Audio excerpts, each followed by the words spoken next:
karena cedera.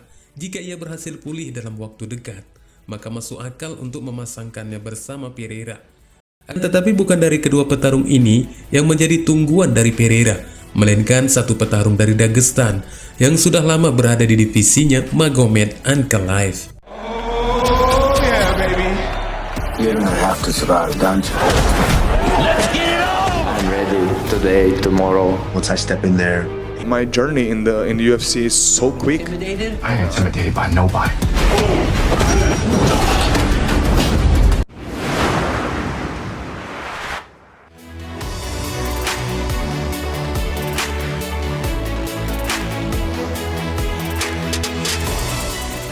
Juara divisi kelas berat ringan yang mengosongkan gelarnya akibat cedera, Jamal Hill di tengah persiapannya mengatakan, "Ingat kata-kataku, aku tidak akan menurunkannya dan aku tidak akan melawannya. Dan meskipun kalian semua berpikir dia adalah seorang striker yang luar biasa, hanya karena dia melakukan kickboxing dan aku tidak, aku akan melawannya dan mencetak KO. Setelah aku melakukan ini, aku akan melemparkannya ke wajah kalian, kepada kalian yang masing-masing yang tidak menghormatiku. Aku yang terbaik di kelas beratku dan salah satu petarung terbaik di dunia. Itu sebabnya aku menyebut diriku raja," kata Jamal Hill yang pada saat itu dianggap tidak mampu melawan Alex Pereira.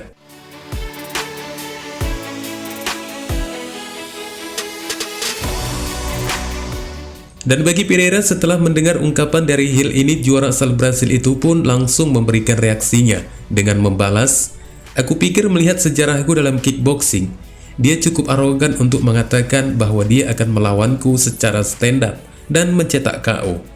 Banyak orang telah mencoba ini, dan aku yakin dia akan mencoba melawanku sambil berdiri.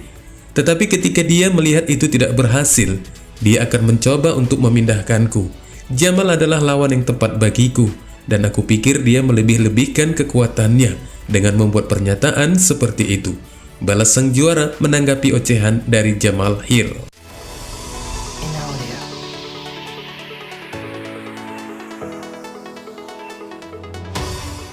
Dari percekcokan kedua petarung ini, ada Magomed Ankalaev yang sudah mulai mendekati sang juara saat ini dengan mencatatkan rekor luar biasa dengan 9 kemenangan berturut-turut yang kemudian dirusak oleh hasil imbang yang sangat kontroversial dalam perebutan gelar dengan Jan Blachowicz, dan beberapa orang juga menuduh Ankalaev melakukan pertarungan yang tidak mencolok. Selain ada juga yang mengatakan bahwa Ankalaev sebagai juara tak bermahkota dan petarung kelas berat ringan yang terkuat. Setelah itu terjadi rasa malu dalam duel dengan Johnny Walker yang secara teori seharusnya membawa petarung Rusia ini ke perebutan gelar lagi. Namun itu tidak berhasil dikarenakan pertarungan mereka dinyatakan tidak sah, dan sekarang kini tinggal menunggu hasil pertarungan ulang mereka di bulan Januari 2024 di UFC Vegas 84.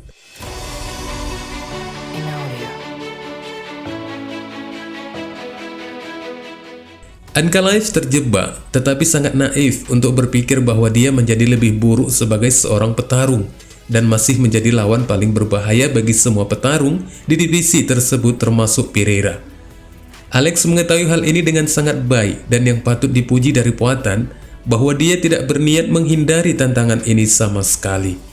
"Aku mendengar banyak orang mengatakan bahwa Ankalaev akan menjadi lawan yang sangat sulit bagiku, dan aku menyukainya. Jika hari ini dari semua lawan, hanya 2 yang tersedia untukku, Hill dan Ankalaev, dan aku harus memilih, maka Hill tentu saja akan menjadi pilihan yang lebih dapat diterima.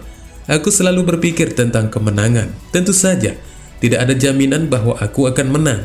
Namun pertarungan dengan Hill tidak akan terlalu berisiko. Akan jauh lebih sulit jika menghadapi Ankalaev. Ini adalah tantangan yang bagus bagiku. Aku setuju bahwa akan sulit bagiku bersamanya, tetapi aku berlatih keras. Aku tumbuh dengan setiap latihan. Aku yakin aku akan menemukan strategi untuk mengalahkan Ankalaev. Jadi jika aku bisa memilih lawanku sendiri, aku akan memilih Ankalaev, bukan Hill," kata sang juara tersebut beberapa waktu lalu seperti yang dikutip dari media MMA News. Tentu saja banyak penggemar akan menyambut baik pendekatan yang berani yang dilakukan oleh Alex Pereira. Namun dalam kasus ini Pereira bisa saja mempertaruhkan sabuknya. Tentu saja, Alex sangat berbahaya dalam stand up dan Pereira mengasah aspek ini dengan sempurna hingga Prohaska sampai terjatuh setelah pukulan pertama. Ditambah hook kiri yang mematikan yang tetap menjadi semacam kode cheat. Namun di sisi lain Ankalaev memiliki rahang yang cukup kuat, mampu menahan pukulan keras, memiliki kemampuan gulat yang sangat baik, dan sebaliknya Pereira memiliki masalah yang serius dalam hal ini. Secara potensial, Magomed dapat dengan mudah mengambil semua putaran karena hal ini. Dengan satu-satunya peluang adalah dengan menerobos dari jarak dekat. Dan kemudian kontrol dan kekuatan fisik juga akan membantunya. Ditambah lagi serangan Ankalaev yang meskipun masih diremehkan banyak orang. Meski demikian, perlu diketahui bahwa rekor dari Ankalaev bukan kaleng-kaleng. Dengan memiliki 10 kemenangan KO dan juga memiliki pukulan keras yang dapat menjatuhkan lawannya. Hanya saja gaya Magomed tidak menyeratkan resiko yang tidak perlu. Ia bertarung dengan cukup hati-hati dan tidak menyukai pertukaran. Ya, dari sudut pandang kecemerlangan, hal ini sebagian tampak negatif, tetapi pada akhirnya hal ini memungkinkannya untuk meraup keuntungan dalam bentuk kemenangan yang penuh percaya diri. Namun menurut Ankalaev, ia kini siap bertarung lebih cemerlang lagi karena telah menyembuhkan luka yang sangat sulit. Kemudian jika ditinjau dari sudut pandang gaya bertarung, Pereira tampaknya merasa nyaman untuk Magomed, dan ini akan menjadi peluang besar bagi Magomed Ankalaev untuk merebut trofi yang memang telah layak diterimanya. Hal utama adalah mengalahkan Walker, dan jangan pernah meremehkan sang juara. Jika tidak, maka akan ada masalah besar. Wassalamualaikum warahmatullahi wabarakatuh.